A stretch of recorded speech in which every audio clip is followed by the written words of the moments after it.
All right, hello YouTube.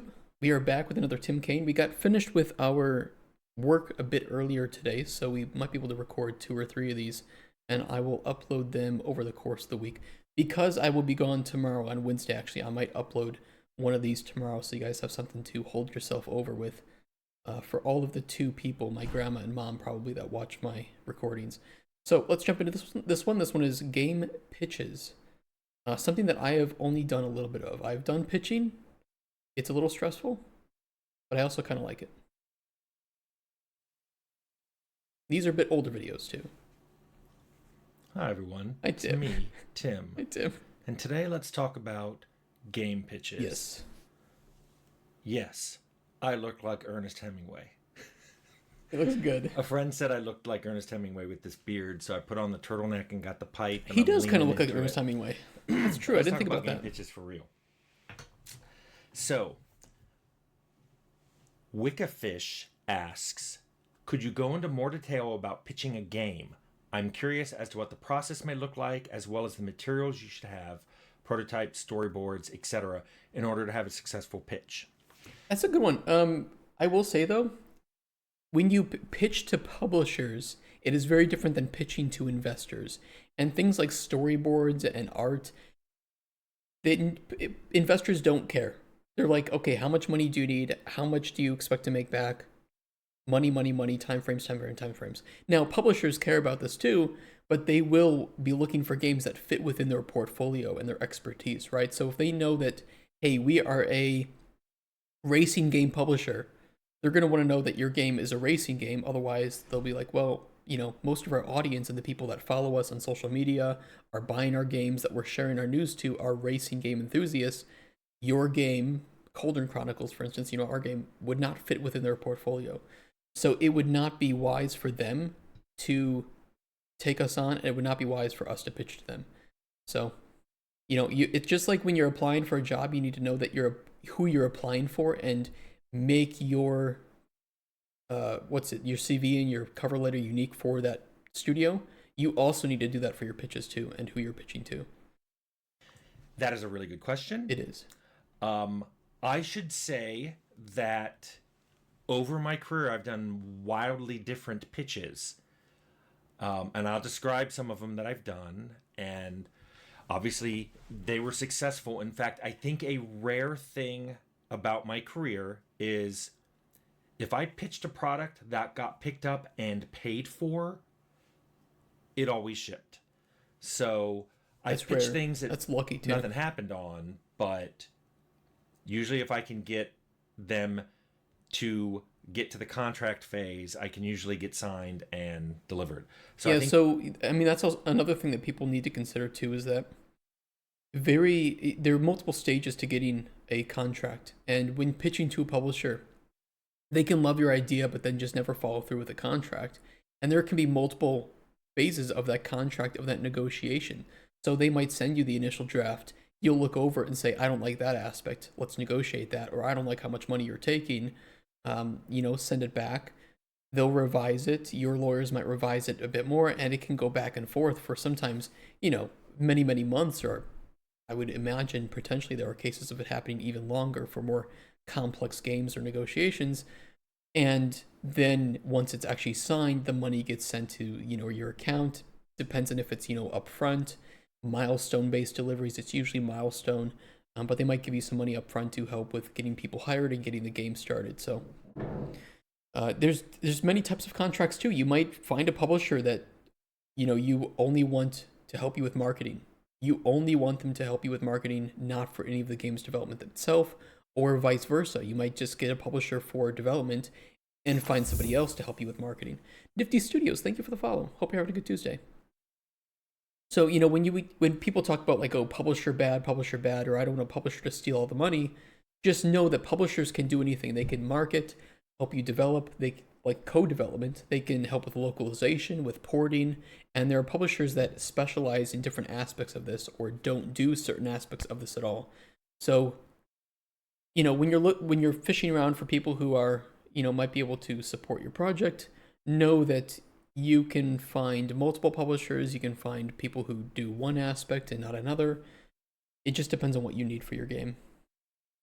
think I had good pitches. But let me talk about all the pitches I've done in the last 25 years, Yeah, go maybe for it. 30. Let's start with Fallout. Fallout was strange in that it didn't have a pitch dock. I actually gradually That is assembled a weird. team over time, and after we were well into making the game, we assembled what we called a vision dock. Actually, we assembled 3 of them to explain it to people outside the group. It's how we explained to the, administration and interplay what we were making. It's what they said, Just show the it's how we gameplay and the explained the vision. marketing. It's what we said to press when they came by. Everybody in the group knew what Fallout was, but we found it hard to explain Fallout outside the group. Mm-hmm. I've talked about the vision dock here on this channel, so you can look that up. And I should point out we made 3 vision docks. There was the unsuccessful first 2 that I made, and then the very successful 3rd one that Chris Taylor wrote. The first real pitch I ever did, where I had to basically convince a publisher, was Troika's first game, Arcanum. Leonard and Jason and I together wrote a design doc. It was over 100 pages. I want to say it was over 150 pages. It was really big. I've got a copy. Yeah, when just so you know, when our game design document is already very large, and it's a lot of it is just like placeholder. So we're still missing a significant amount of the pages in there, and we are already up to 79 pages. With, like I said, a lot of these sections needing to be rewritten, or they're just completely missing entirely because we don't have those things determined yet. So yeah, a GDD can get really big and really thick, and usually publishers don't want to read all of this, but they will want to know that you have it, just because it helps to prove that you are knowing what you're doing, that you have a plan, that you didn't just throw some things together, some assets into the scene, and you don't know how you're going to finish it or what the end result will look like. They might also have designers at the publisher themselves who will look this over and read all of it, or a good section of it, in order to determine that, hey, yeah, I don't see any red flags, or there's a red flag with this system and this system. Pass that on to the producer over at the publisher, and they might want to talk to you about that. I summon more like cool drone. I hope so. Be around here somewhere. So yeah, GDDs can get printed and very bound big. them. So I have a printed copy floating around somewhere. We showed that to several different companies. Mm-hmm. No one was interested. I'm saying we showed it to everyone. Blizzard, Sony, Activision. Back when Activision and Blizzard were 2 separate companies. You guys remember that? Hey, would Dragon, you see the red flags? So was he saying that he only pitched with the GDD? To several different them. So I have a printed copy floating around somewhere. We showed that to several different Just the GDD. companies. No one was interested. I'm saying we showed it to Interesting. everyone. Blizzard, Imagine sending Sony, PDFs to major companies. Activision. Here's my 150-page GDD. Westwood, Virgin. Sierra was the one that really wanted to do it. And when we landed the contract with them with just the design doc, there was a term in the contract that in 90 days we had to make a prototype. And if the prototype got approved, then we'd make the whole game. It was interesting because this prototype was 90 more days? than what I called a prototype in my Sierra, good damn, this guy's living a living game dev. I was just about to mention Sierra too. I was gonna say, damn, dude, Sierra made some amazing games. Yeah, Sierra was a crazy publisher. I have some very fond memories of loading up Sierra games. So wow, so they gave 90 days for them to make a prototype of Arcanum. I assume that it's 90 business days, but it's doable. I guess it's doable. A game stages video. It's much better if you have a team to make one like in 90 days. Yeah, see, when he said 90 days, I'm like, wait, hold on. I'm forgetting that I'm not like one of the few people making this. And you're right, he did have the design doc. So they had the design doc, yeah. I would say 90 days is very easy to make the prototype. Not compared to us when we're struggling to get things done in enough time. Playable prototype that Our was game, though, also a is beautiful corner more because complex than that, too. we did a lot of the art. We had a person, we had a building, we had some vegetation, we showed time of. Doing vertical slice, I would disagree. I think that we're implementing some visual aspects that would align it more with working on vertical, but we're definitely not vertical. Vertical will be a significant amount more work. Possible to play? Yes, yes. Our last build is pretty old though, but it is every build that we do publicly is available on the Discord. In the, let me see here, the Cauldron Chronicles forum. So the last build we made was the underwater biome.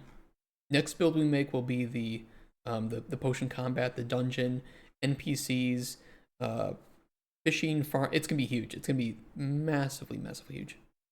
Yeah, the merchant stuff. There's the link. A lot of people make prototypes in one game jam. Depends on the game complexity though. Really depends.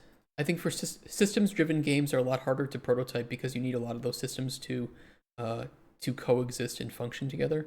And I think that that dramatically increases the time that it takes to prototype it. I love systems-driven games too. But it is one of those cases where if you're working on a systems-driven game, I think that number one, the gameplay will speak a lot louder than words. And that's probably why that Sierra included that in the contract to say, you have 90 days to make this. Sure, your GDD looks good, we trust that you know what you're doing, but the trust is going to come when we see that prototype. And that's why I don't really make crazy pitch decks. I just kind of let the gameplay of Cauldron Chronicles speak for itself. Day with dynamic shadows. I don't think dynamic shadows made it in there, but it was a pretty cool working prototype. Yeah. And it got us past that 90-day mark, and we got approved for the whole thing, and Arcanum shipped 3 years later. For Temple and Vampire, I'm going to just breeze over these because those weren't original IP. We were approached by, in this case, Atari for Temple and Activision for Vampire to do those. This is common too, so some people will often think that studios make these pitches themselves, but there are a lot of cases where publishers or other people will approach the developers with an option like, hey, here's a game that we want you to make. Here's some initial information about it, you know, IP or whatever, details of things that you can and can't do with it, and we'll pay you this much. And that, in a lot of cases, it's very easy to get a publishing deal, you know, if you want to consider that early on in your career as a studio by taking on pitches from publishers rather than pitching your own game. It just means too that, you know, this is not your game. It's not even your IP. You own nothing at the end of it. So some difference means that you get a review late. It's true. So it's hard to validate early on. Yeah, absolutely. And you know, one of the things that they say about games and prototyping is that you should fail as early as possible, right? Because the sooner that you realize that a game is not going to be fun, the better. But with systems-driven games, you, like you said, you can't validate that early. It's super early. So there are cases where it's just, I think it requires a really good brain for design, but also just patience. Say, okay, I know this gameplay loop of Cauldron Chronicles, you know, early on after 3 months was kind of shit, but we did it. We made it. And it was working, but it lacked all the depth that was going to be provided by the expanded systems. And, you know, we're still working on that. With War Hospital, we were not able to validate the game almost until the premiere. Testing can also be a struggle since each system overlaps each other. I would say, though, that probably some of that was that, and, you know, correct me if I'm wrong, but I think that the better that you perform the vertical slice, and the better that you qualify that, the better you can test that whole thing. And I don't know about you, but I noticed that in Poland, there aren't a lot of individuals in production that know how to do vertical slices properly. We certainly didn't have that in my experience here. Yeah, create shallow systems, which is, it's really tough. It's really tough because you know that they're shallow and you know that they aren't providing the experience that you expect. But I don't know if there's any better way to do it, or if there's any sneaky way to handle it. You just kind of have to put the time in. Everything was done verbally. They approached us, so we didn't have a pitch, we didn't have a design Hmm. document, we didn't have a prototype. We did everything verbally. Contracts were signed. We were off and running. So the next real pitch I did was at Carbine. You can go look at the WildStar video, but when the original design team was let go, I was given 90 days to make a new design. And that included classes, which we had never had a class before, and which is one of the sticky points that NCSoft, the parent company of Carbine, they were like, we want to see classes. 90 days is not a long time to come up with a setting, system mechanics, That's true. not all system mechanics, but enough that you could explain all. We ended up with 9 classes. We had to explain them all in terms of having varying system Yeah, mechanics. I mean, prototyping is a lot faster to do when you actually know what you want to make. But the same NCSoft, yeah. So he worked on WildStar. So that NCSoft. I say the systems-driven games should have main systems that are a core of game, and they should be verified as fast as possible. But then there are a lot of supplementary systems that can be validated later, and they should heavily support core ones. I agree. How we do feature creep, but core graph encapsulating the core gameplay is a must here. Yeah, yeah. I mean, there's a lot of ways you can add supplementary systems that will just create feature creep, but also, if you say that you're working on a sandbox, there are just certain expectations that I think people have when they hear that your game is sandboxy in nature that you can't avoid, and that is itself feature. It's like saying I'm going to work on an MMO. Well, by the simple fact that you say you're working on this genre, you've accepted a minimum amount of work that will be necessary. And I think that systems driven games and like sandboxes are in that same category where you will have to do a minimum amount of work before you can verify whether that's fun and doable. Um, we did it.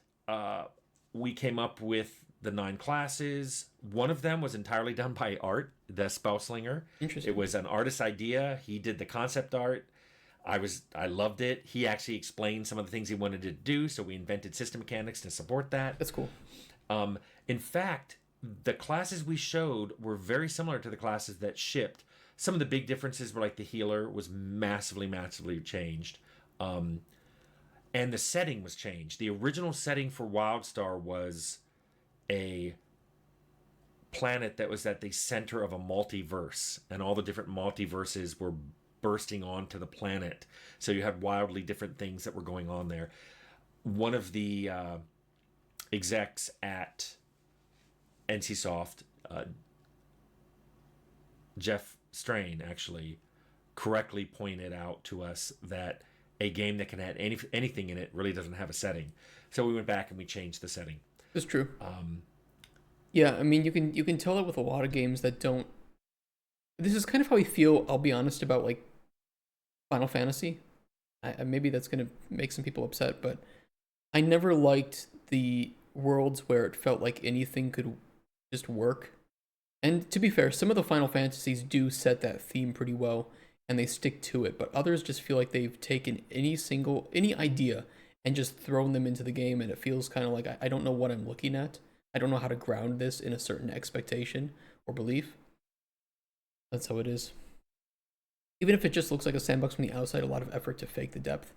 I mean, and that's the danger about prototyping a sandbox or not putting in the amount of time to do pre-production and your vertical slice correctly. I mean, we talk about it a lot, but one of the reasons you put more effort into a vertical slice is to eliminate unknowns. And there are a lot of unknowns with many games, but there's also a lot of unknowns with sandbox and systems driven games because it requires a very, very good idea of exactly the gameplay percentages, the loop, exactly what the moment to moment expectations of the player's gameplay are supposed to be. If you just try to, it's easy to describe what you do in Minecraft, but then balancing out Minecraft to actually function well is it's a lot harder of a challenge than it sounds like.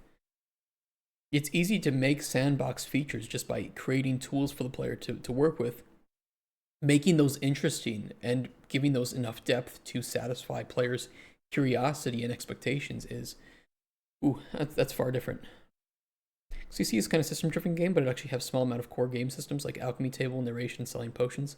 Other systems like fishing, potion, combat, exploration, puzzles, and farming are supplementary, making core features better, and can be made without connection to core one. Yeah, that's very true, and that's what we had in the initial pitch of Golden Chronicles because we were still early in development. We only had the alchemy table, collecting ingredients, and talking with an NPC, which only had like two realistic nodes here. It was very very simple, and it was technically the core gameplay loop.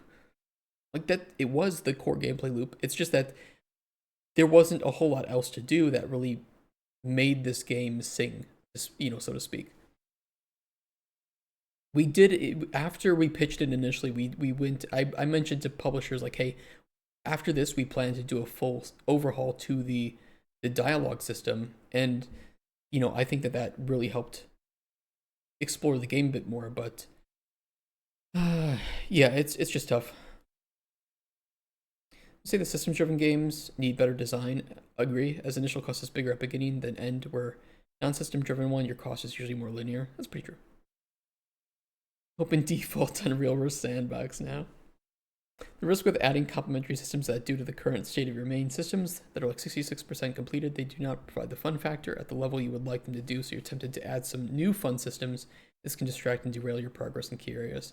I think that knowing, I agree, 100% agree by the way. I think that knowing exactly what supplementary systems you want that you think will add the fun is more important than randomly adding systems in order to find the fun. I think it just requires you to know exactly why does this supplementary system, why does like fishing in Golden Chronicles, how does that help the player's ability to perform the core loop of collecting ingredients, making potions, and talking with NPCs? And I look at it as two things. Not only does it help with the pacing, so you're not just stuck in dialogue the whole time, it helps you to obtain those materials and to expend your ingredients. So it's both a plus and minus to your resources, as well as a way for you to receive some narrative and emotional pacing from things that might be a little bit more hardcore, such as like talking to somebody who's just been traumatized or whatever, right? I just want to go and relax and do some fishing and chill out for a bit. Should be forbidden to add supplementary stuff until main loop proves that it is fun on its own. I agree. Yeah, I agree. I agree. Like, you can't just, I don't know, it's just like, it's a difference between just adding things randomly to a soup. Although, to be fair, I think that good designers can look at a game that is kind of messed up and determine which systems need to be added or removed or changed in order to make that idea fun if it can be. Well, you think initial pitching of CC failed? I agree. Yeah. Yeah, I think that the potion brew, it's fun. Like, it was just basic, but there was no point to it. If you ask me, is brewing potion fun? Yes. It was. It was like a little puzzle mini game. But then I asked, what's the point of doing this? And the point of doing it was exactly where the narration and the NPCs shine.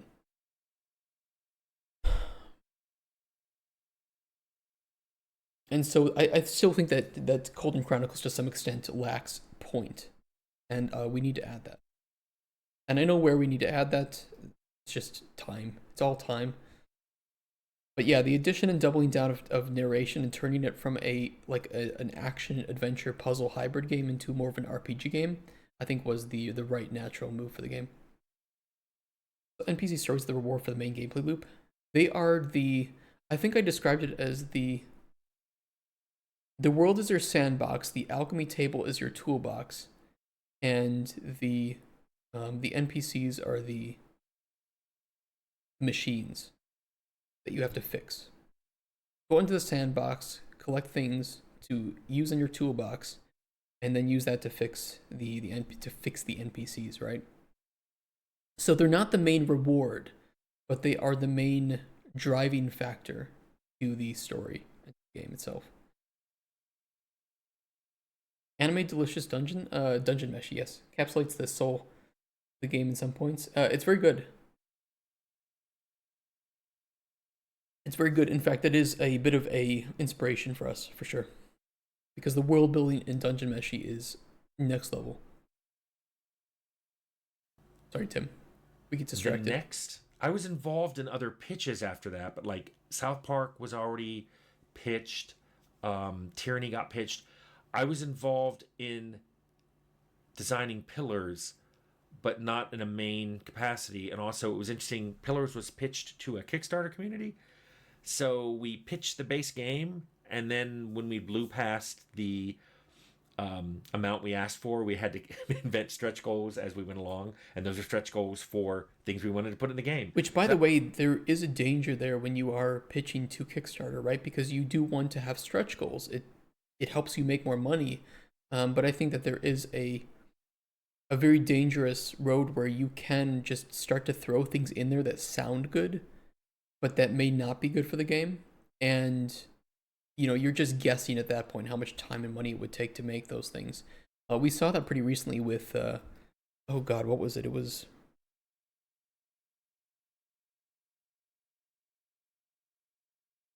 Wayward Realms Kickstarter, and they had some stretch goals on here. So these are from the people that made Daggerfall. And where was their stretch goals? They have things on here that just sound so random for the amount of money that they're raising that don't really make sense, and I think that are going to be a lot more difficult and expensive than they say here. Like $2 million for multiplayer drop in, drop out.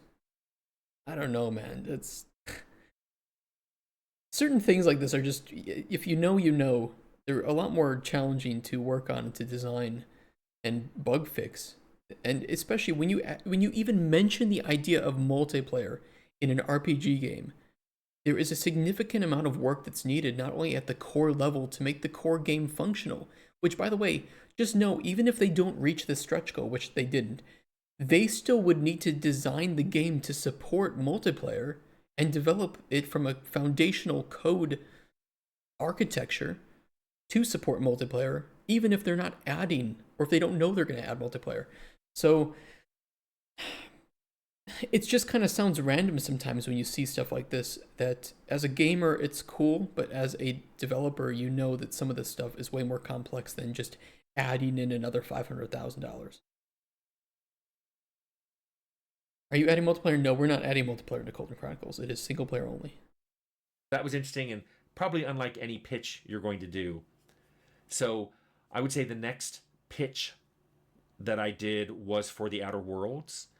The elevator pitch, the Fallout meets Firefly, was already decided on. So Leonard and I basically made a design doc, which was setting, system mechanics, and story. And when we We're not wanted doing to multiplayer. show it to a publisher, because when we first did The it, we were narration told there doesn't was going to support be a multiplayer. publisher. Obsidian was going to self-fund it. That disappeared within, I want to say that didn't last 30 days. I know it didn't last 60. Suddenly we were told we have to pitch it. So we ended up making a pitch deck, in PowerPoint. We had lots of stuff in that pitch deck about what the game was going to be like. Here's something, Cusper. Your technology with the spawning roguelike mode. So look at a game. Sorry, Tim. Look at a game like shit. What was it? It was Dragon Age Inquisition. Had single player, but then they had a multiplayer mode. So roguelike Golden Chronicles mode that is multiplayer. There, that'll satisfy you. About what the game was going to be like, and it had art examples. We didn't even have concept artists Wow. on staff at that point. That's crazy. So the art was other people's art, not our art. That's dangerous to do, by the way. But it was in the style that we had But decided. this was Obsidian, so just note, and this was Tim Cain. So when you attach certain reputation like that to a game, publishers are a lot more lenient. But if you are an unknown entity pitching to a publisher, I would not recommend using other people's art or using AI generated art. It doesn't work, despite what some CEOs out there, if you know, you know, might say. Don't do it. Don't do it. It doesn't make you look professional. It doesn't make you look like you know what you're doing. And all it says to the publishers is that you don't have a concept artist, or that you couldn't even pay somebody to make some concept art. So it's really lazy. Kind of wanted to go with. And We showed it to everybody. I don't even remember we saw who we showed it to. I remember Microsoft coming down and saying no, and I remember Sony brought a ton of people and they asked really good questions. And I remember they had a system designer and a programmer who both started asking me questions, and we went to lunch and they just kept asking questions. And that was, I really thought Sony was going to go for it, and then they decided no. Yeah, I mean And that's a then good sign where if you go to lunch with systems designer and a programmer they brought, which by the way, very smart by Sony, I will say to do that. But yeah, it's kind of sad. It's kind of sad they said no. and what ended up happening was Take Two was starting up a new company, private division, and they wanted to do it. So we ended up getting it with a design doc and a pitch deck. So Wasn't Private Division the ones that fucked over Kerbal Space Program too? At PSN, I heard only good things of Sony as a publisher. I think they do some really good support for their teams, and they share a lot of knowledge. what you're probably interested in knowing now is what was common to all of those design docs, the pitch deck, what was in there that got people interested in what we were doing. Well, I've already talked about what's in a design doc and how it should, spell out the story and the setting Mm-hmm. and the system mechanics. But pitches themselves, I think all pitches have to include 3 more things in it if you don't have a design doc. And you should have some kind of design doc to show We them. don't have but one. you're not really selling the design doc. You're like, here, take this with you if you want to read it. Yeah, it's just we have this, and in a lot of cases, publishers don't have the time or desire to read through it too deeply unless they're not understanding something or they want to get deeper into it. Likely, the producer that they assign to your game might read through it or might go deeper. But you're working on such a close level with the producer from the publisher anyway that in most cases they're going to understand the game and probably read through some of those naturally throughout the period of assistance. But the GDD is just there to help provide reassurances that you know what you're doing, right? Because when you're not just selling the game idea to the publisher, you're selling assurances that you can get it done if you were to be given the money. That helps reduce risk. So everything that you can do to help mitigate that risk is beneficial for you. So have just all that information, have the budget, have exactly where this money is going to go, have the people that you're going to hire in each phase of development, have the milestone plan for that game. You just mitigate the risk by showing them that if they give you the money, that you could get started immediately and you could get this game done. That's what you're trying to achieve. The pitch itself consists usually of the elevator pitch, which I've said is you should be able to describe your game in a sentence or two. And that sentence or two should give anybody hearing it a really good idea of what your game is and Informative and captivating. be evocative so they want to know more. So like Fallout's elevator pitch would have been a post-apocalyptic wasteland in a world that in a future that the 50s thought would come to pass. Which, I think that's a great elevator pitch. Unfortunately, nowadays, saying you're making a post-apocalyptic game has lost so much. It's basically just an informational part of that phrase now, which is unfortunate, where I don't think that saying your game is post-apocalyptic anymore really evokes that much desire. Now people are going to be comparing that to, okay, well, there's all these other post-apocalyptic games on the market. How is yours different? And making a good elevator pitch is really hard. I think it's one of the hardest parts about making a good pitch is actually just to sell your game idea in 1 to 2 sentences. It's incredibly difficult, especially the more complex your game is. We were talking about that a few days ago on stream where there is so many little nooks and crannies of Golden Chronicles' gameplay that it's really hard to distill that down into 1 to 2 sentences. But we have to do it, and we'll need to do that. Learn that there are companies that are doing only pre-production as co-dev. That's pretty cool. I like that. Legendary elevator pitch. It's really hard. It is really hard. I think that it's easy to think, but if you know Golden Chronicles a little bit, try to distill it down to 1 to 2 sentences while captivating the fact that you have potion combat, you have all these NPCs that you can change the fates of, that we have a sandbox, system. I think that could probably be removed from the elevator pitch itself, but it's tough. Influencing the fantasy land via food and drinks of your production. It's a start. It's tough. I mean, we can always have like a stream where we just focus on that. One whole 8 hour stream, we make our elevator pitch and our pitch deck, which in fact we will be making our pitch deck live on stream. So when that comes time to update that and remake it, we will be doing that live. And Just as like I last said, year. the Outer Worlds elevator pitch was, you know, Fallout meets Firefly or Fallout in space. I mean, and but that's the benefit too, is that now that you have that prior existing title, you can use that, and sometimes that works well. I mean, Pokemon with guns and slavery. There's your elevator pitch for Pal World, and it works because people know Pokemon. It's just instantly recognizable as a popular IP. Although I would say that that is sometimes good to use in an elevator pitch and sometimes bad. It depends on the knowledge and feelings of the individual. But usually publishers like money. And if you say Pokemon or Fallout, people know massive IPs, massive amounts of money behind it. People labeling everything AI slop now, including Power World. There is a lot of AI slop, to be fair. The second thing that your pitch should include is what makes it cool or special or different. Mm-hmm. And everybody thinks their stuff is. Yep. Oops. So I'm wiggling the camera. I do that too. Getting excited. What you have to do is you have to convey what's cool, special, or different about your game in a way that will make the publisher believe it. And just so you know too, what he's mentioned here, he says, cool, special, or unique.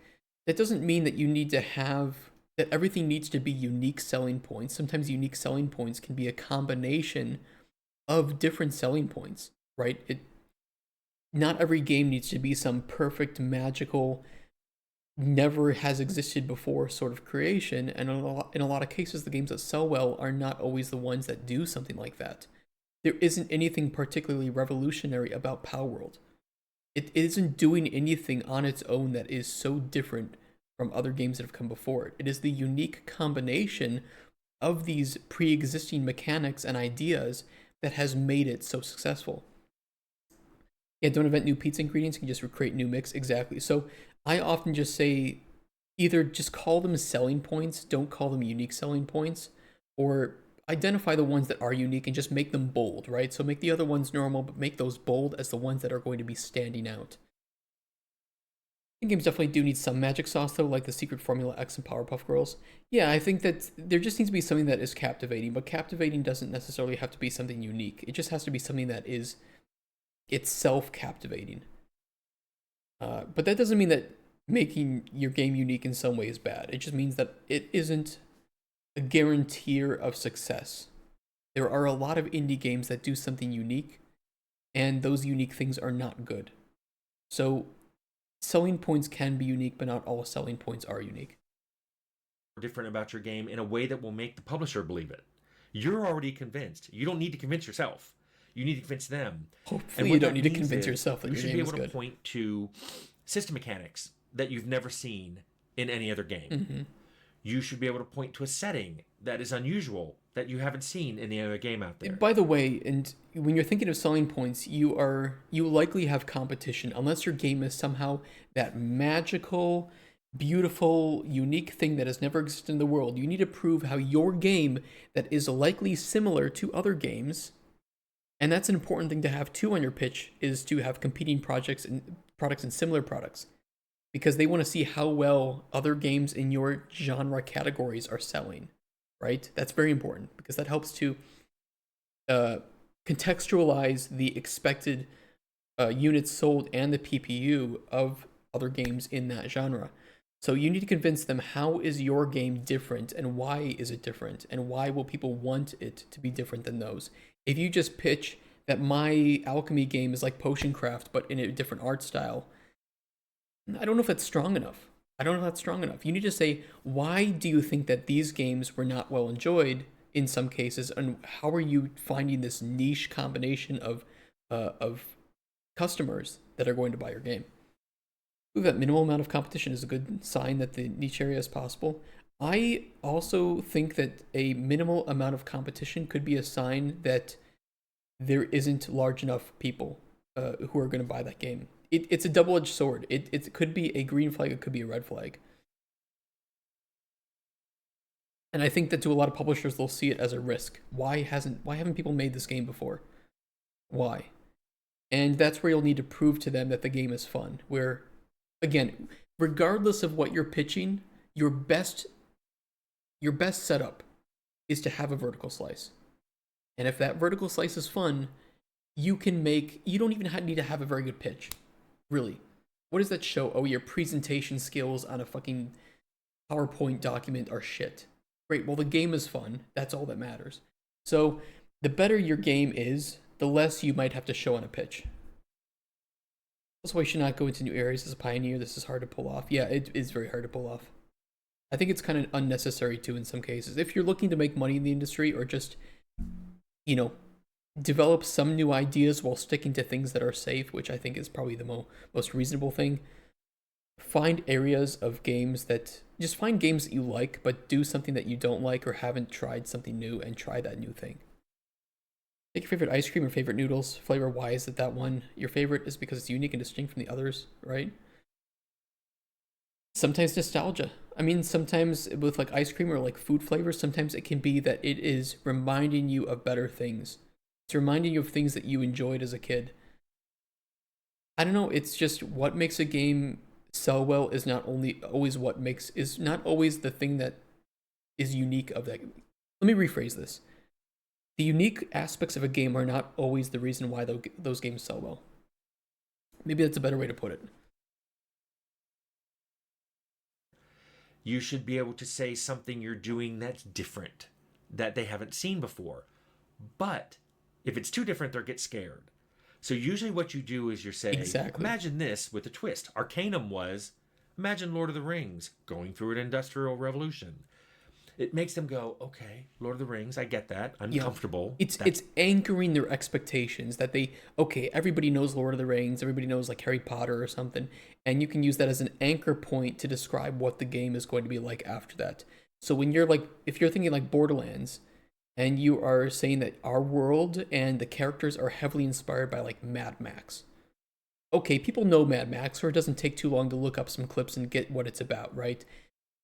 Massive, it's masculinity, a romp with crazy machines and rusted saw blades, and people dying crazily, and really weird characters. You kind of get the basis of what it's trying to achieve. Sellable. We can sell that. Ooh, this Industrial Revolution is interesting. What does that mean? And then they ask questions that you answer. Yep. So if you can't get the first one, the elevator pitch should hook them, and that cool special different thing should reel them in. And then the final clincher on this is, why should you be the one to make it? Why should you make this game? And usually at that point, if it's early in your... What strengths do you have as a studio or as individuals? And that's where you want to show your team. It's like, okay, this person has this experience making these types of games. And that's why we feel that we can do this better than other people. Again, you're mitigating risk for the publisher. And the more you can mitigate that risk and convince them that they're going to make money by investing in you, the higher likelihood you have of succeeding that pitch and getting a contract. In your career, you say things like, we have a lot of experience with this engine, or we're the only ones we think that can pull off this interesting twist, or we have a lot of people on the team who are experienced with this style of art. Later in your career, you can say things like, well, I'm associated with this style of game, or this is the fourth RPG I've made, and the previous ones have all sold, 4 times what their investment was, or better, or 10 times, or whatever numbers you have to tell them. They've reviewed at this level or higher. Basically, what you're doing is you're selling yourself. Now that they've decided they really want this game, you need to make sure that you're the one who's going to make it for them.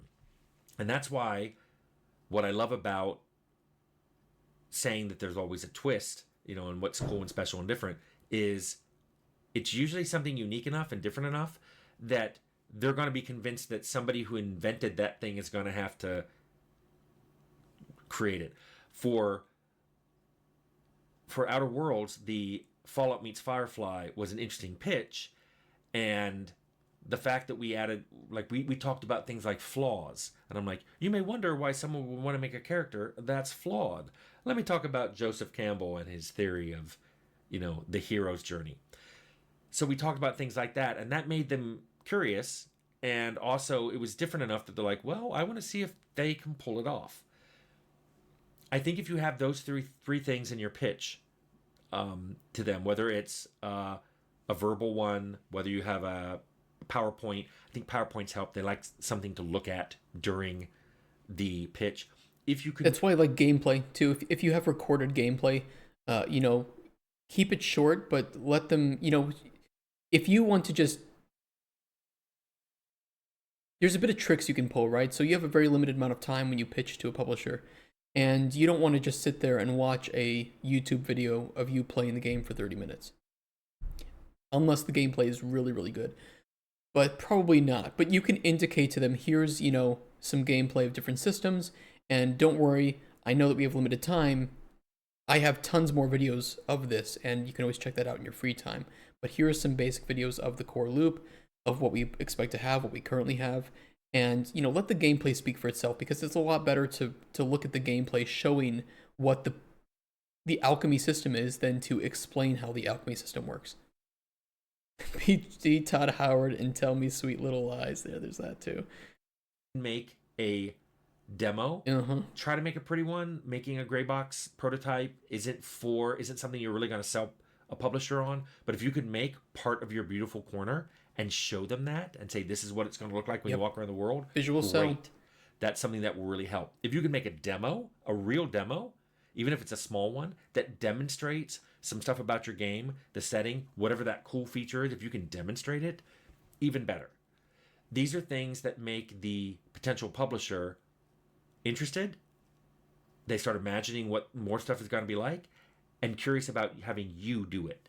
So I think if you can do all those things, you'll have a successful pitch. That's a good point too, is to spark the imagination, to show them those systems, and to then you could start to pull out some concept art and say, well, this is what we want to do, but we need the money for it. So for confirmation, I should firstly do at least some story elements before starting pitching.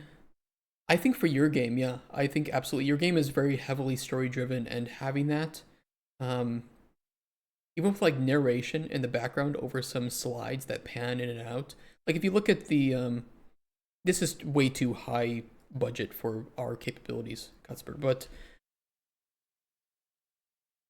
Endless Legend 2 was just announced for people who don't know and like that game.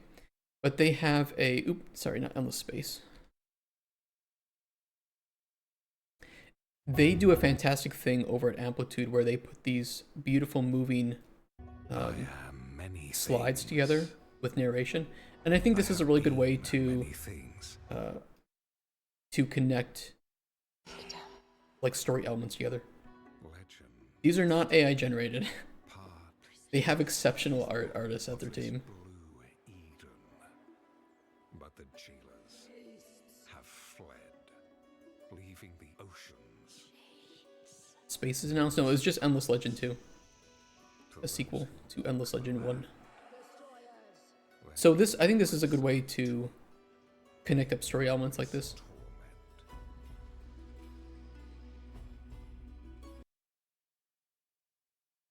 But when you're trying to sell a story, I think this is a good way to handle it. Okay, well. So, Wiccafish, I hope this answers your question. Thank you for that, Tim. I'm sorry on YouTube we got really sidetracked during this one. But yeah, pitches are just a very big concept, and there's so many different ways to screw it up. And really, I think Tim is right. It's about selling not just the idea, but selling yourself too, and providing some confidence. If you go into a publisher meeting and you are showing a lack of confidence that you can make the game, even though it might be true, you have to kind of balance between being an egotistical piece of shit because nobody wants to work with somebody like that, and being completely honest and lacking confidence, like, well, we don't know if we can make it. You need to provide them with tangible evidence that you can make it if given the money. And the more money you ask for, the higher that level of, that bar to get over is going to be. So it is a massive challenge.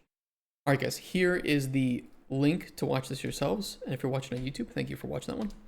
I will catch you on the next one. Bye-bye, YouTube.